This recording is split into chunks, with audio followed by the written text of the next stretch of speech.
So C. diff is a very common infection that people get all the time. We're seeing this everywhere in people with nursing homes and people who don't need risk factors. So how do we kind of screen for these patients? So number one, as I said before, I'm always kind of reading articles on this. We have to make sure you have the right clinical patient. So if you're having diarrhea, that's the time to screen for patients. So what testing do we do to screen?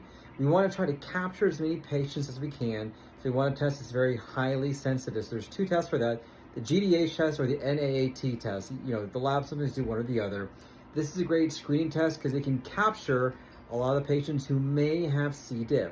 Now, if that comes back positive, it doesn't mean you actually have that. So you have to confirm that test with an EIA toxogen, so we can see if you actually have the toxogenic C. diff. So positive screening test, either a GDH or an NAAT plus a positive EIA toxin, will give you the diagnosis of C. diff in the right clinical setting, having diarrhea.